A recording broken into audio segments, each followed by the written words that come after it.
Ito na po ang ating nagawang sinigang na pampano at ang ating rellenong bangus.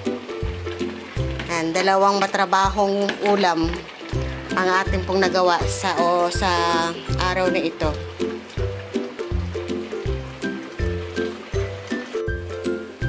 Hello po, mapangpalang araw sa ating lahat. Today po gagawa po ako ng dalawang putahe na lulutuin ko sa araw na ito.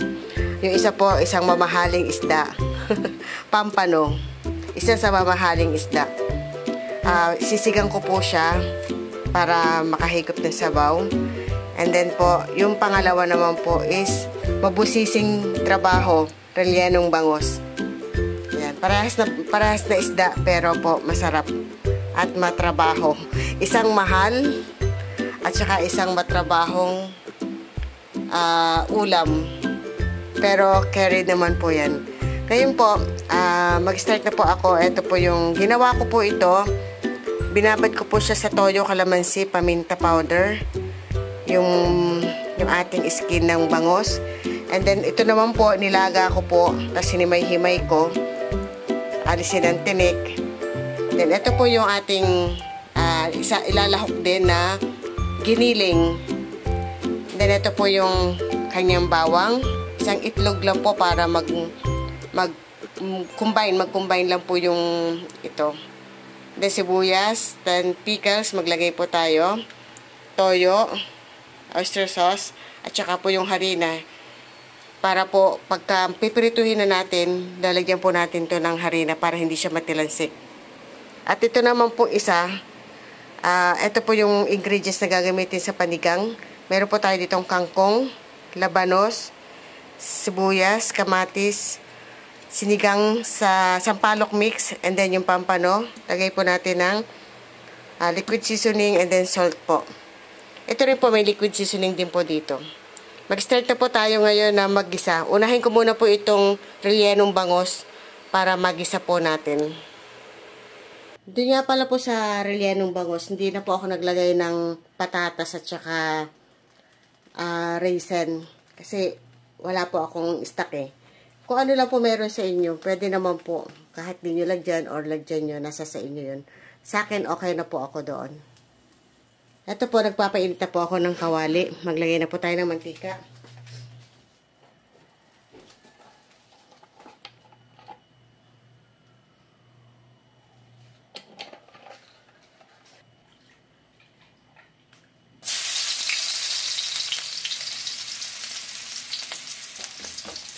Yung sibuyas po, i-dice nyo lang po. Hiwain nyo po ng pa-kudrado.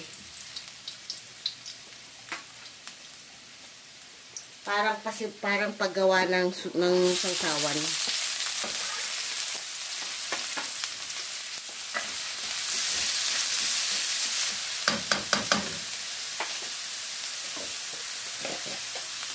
Lagay po tayo ng paminta powder.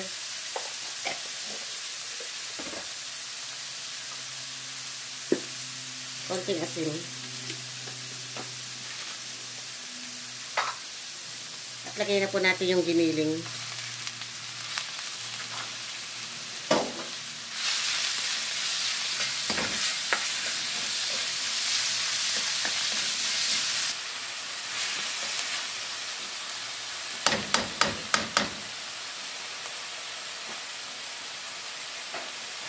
Lagyan po natin ng liquid seasoning.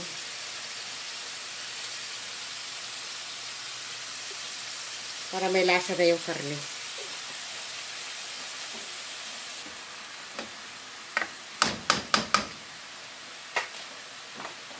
Hintayin po natin masangkot siya. Isa pa pong dahilan ba't di ako maglalagay ng raisin. Kasi yung mga anak ko po, hindi kumakain ng raisin. Yung ginagawa nila pag nagmenudo ko or nagganito ko, sineset aside po nila yung raisin na yan. Kaya, hindi nila ako maglalagay para wala na silang tatanggalin. Hindi po ba? Ito na po. Nasangkotsa ko na siya. Lagay na po natin itong meat ng bangus. Pag may nakita kayong tinik tulad nito, kasi malabo mata ko, may talagang may makakaligtas at makakaligtas na mga tinik-tinik dyan. Tanggalin nyo lang. Habang nagluluto kayo, makikita nyo yan. Lilitaw yan.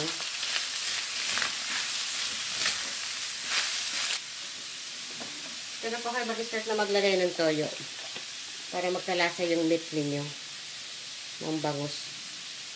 Tama lang po.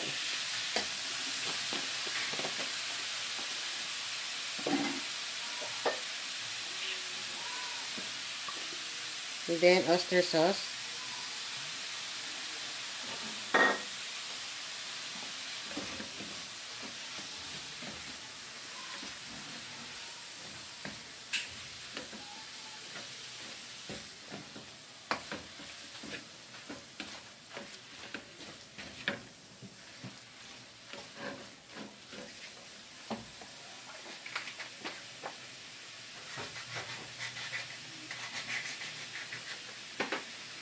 Lagay na rin po kayo ng pickles.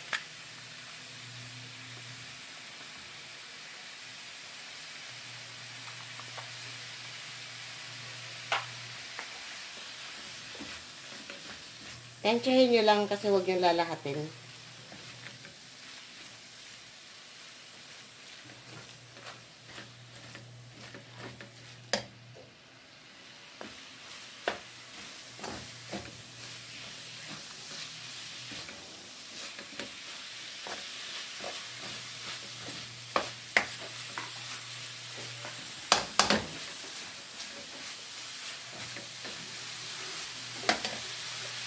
Lagyan na po ulit kayo ng liquid seasoning. Isang takip lang.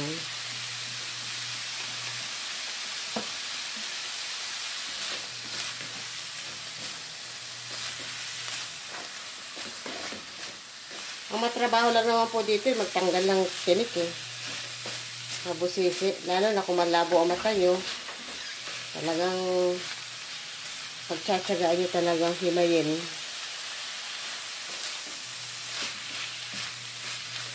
Yan. Paglamig po nito, doon natin ilalagay yung itlog. Tsaka lagyan po natin ng konting harina. Nasa sa inyo po, optional kung maglalagay kayo or hindi. Pwedeng hindi, pwedeng oo.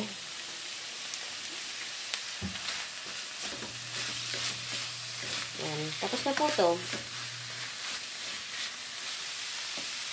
Lagi ako may nakikita tinik pa. Talaga kapag niluluto nyo na, dun siya lalabas Yan. Palamigin lamang po natin. Patay na po natin ang apoy at atin po siyang palamigin. Pag malamig na po, lalagyan natin siya ng itlog at ng konting harina. Para po isisidid po natin siya sa laman, sa balat ng isda. Ay, ng bangus po.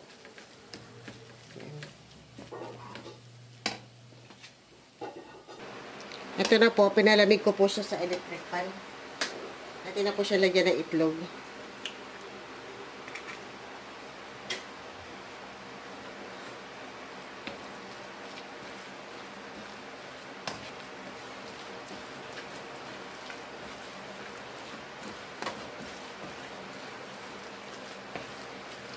Hindi ko na po siya lalagyan ng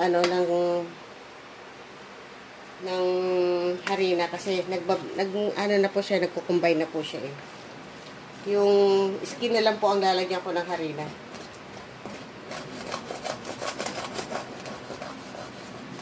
Sabi ko nga po sa inyo, optional lang po yun. Sasalin ko lamang po sa skin ng bangus.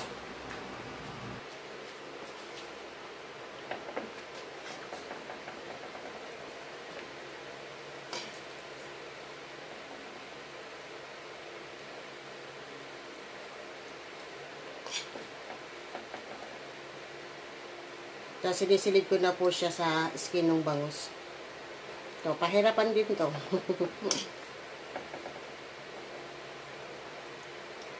Kamayin ko na po para mas mabilis.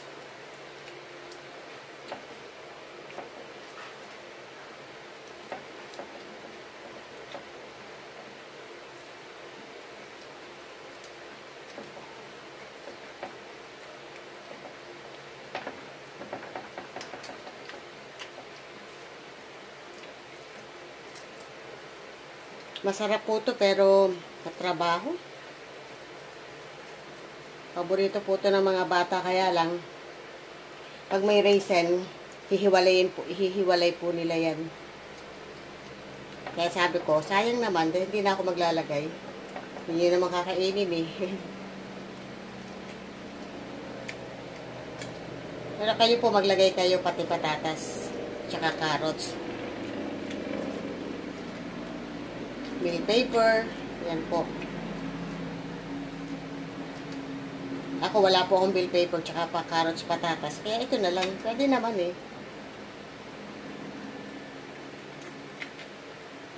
Basta importante nakagawa kayo ng relleno nyo.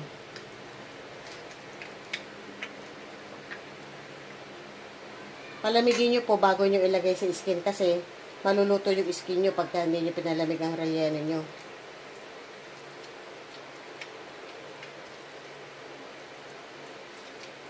Yung skin ng bangus, masisira po yan.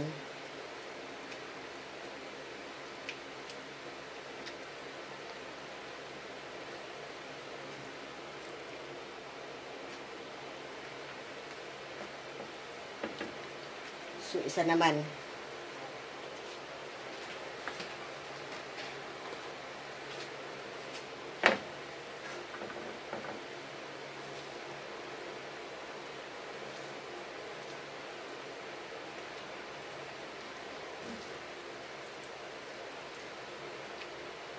Pwede nyo po ito ibalot sa saging habang pinipirito ninyo. Para yung aroma ng saging, dahon ng saging, ay papasok dito sa loob ng bangus, sa bangus po ninyo na pinipirito. Masarap po siya. Kaso wala po akong dahon ng saging. Dahil nandito tayo sa Manila. Kung nasa kayo taga-probinsya, maraming dahon ng saging sa inyo, ibalot nyo po bago nyo prituhin.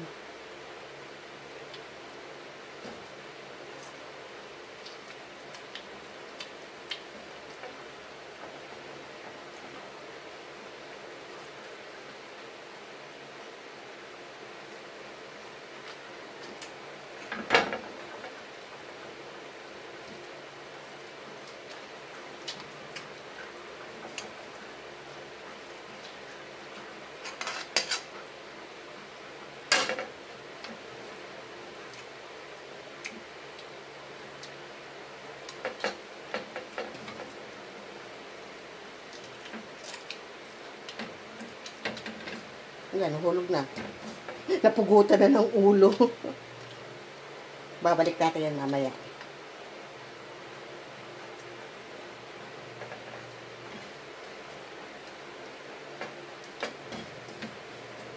Yung iba po naglalagay pa dito ng green peas. Pero ako hindi na. Masyado na mabusisi yun. Simutin natin, sayang.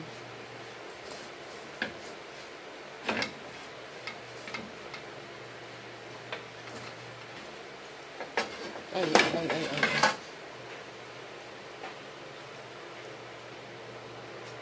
Babalik natin yung ulo na yan.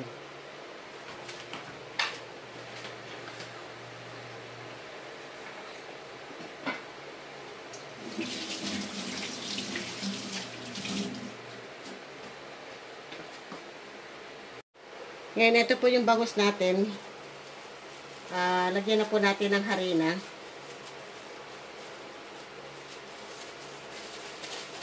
Para mag-start na po tayo magprito. Painitin ko lang po yung kawali ko.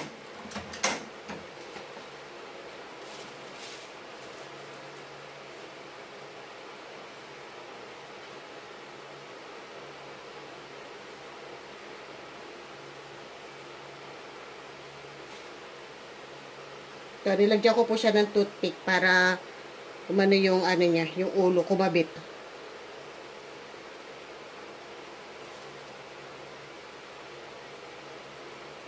Yan.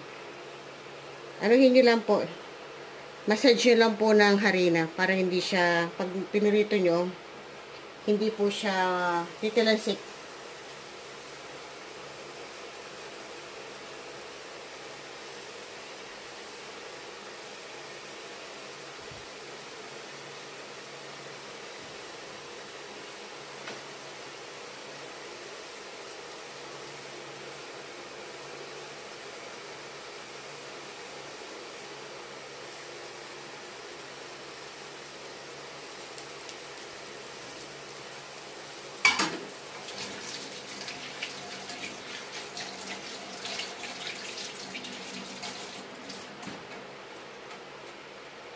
Yan. Ready na po yan na pirituhin. Ngayon, mainit na yung ating kawali. Maglagay na po tayo ng mantika.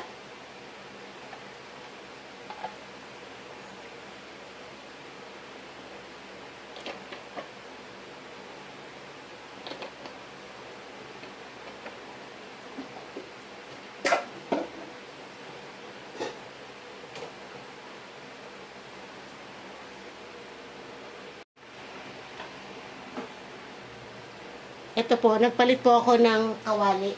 Kasi, malaki yung bagos. Kailangan natin yung kawali na malaki.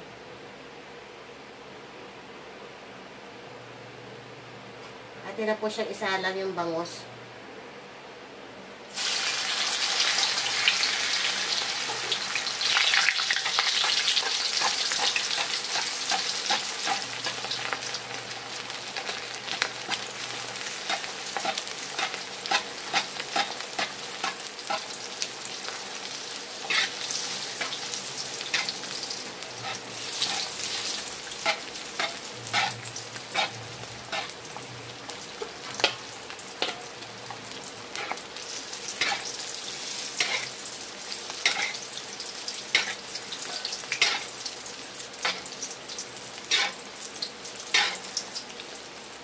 Isa-isahin ko lang po yung pagsalang.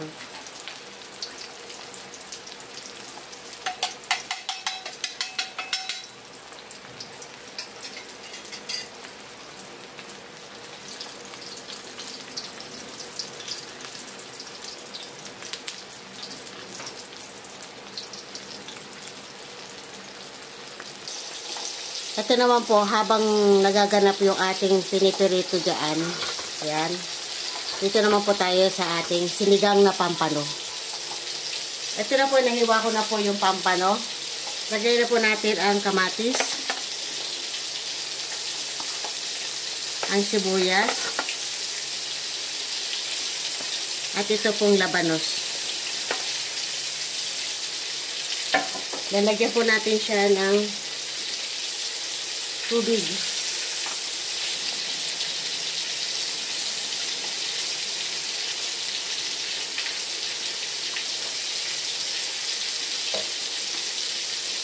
Lagay po tayo ng asin.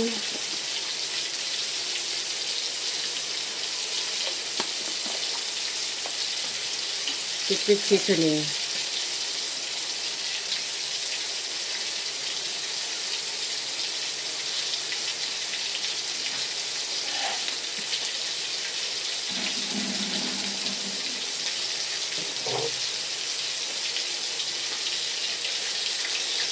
Ito po, meron akong bagoong. Maglagay po ako ng konting bagoong. Ayan. Ngayon, pwede na po natin siyang isalang. At ito na po yung ating pinipiritong rellenong bangos.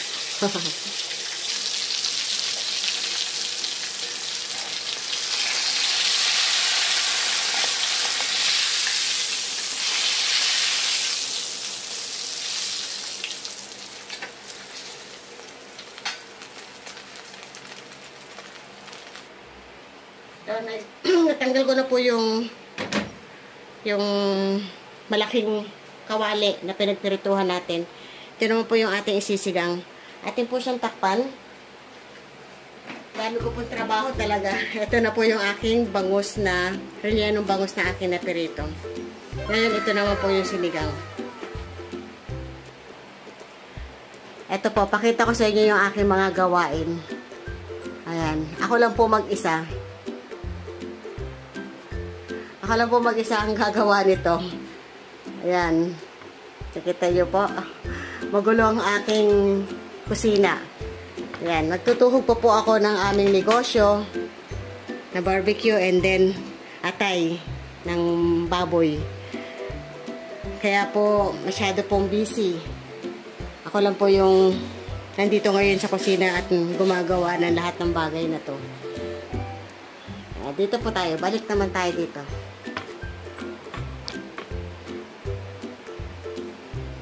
Hintayin lamang po natin itong kumulo at ako magliligpit-ligpit lang ng aking mga kalat. Ito po, nakulo na po. Natin po siyang buksan.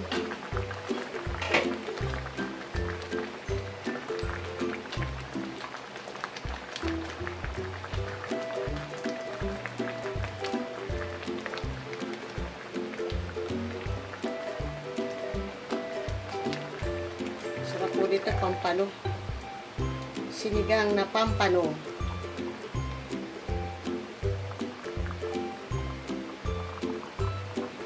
Baliktarin lamang po natin.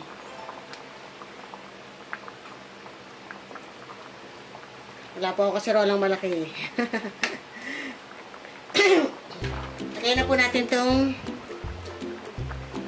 sinigang mix. Para mag-asim na. At saka po itong ating kangkong.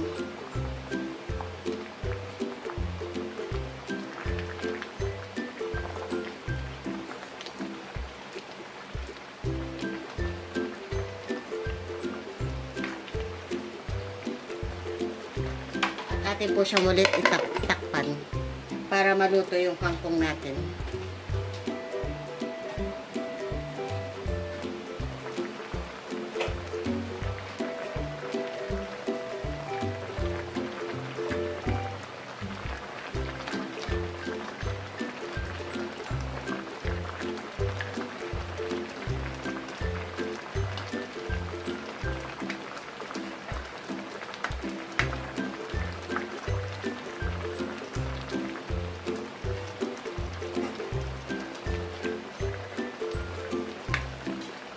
Wala rin po akong siling panigang. Hindi po ako nakapagpabili. Pero ayos na po yan kahit wala. Talo-talo na rin yan. Ito na po ang ating sinigang na pampano. Tikman ko lang.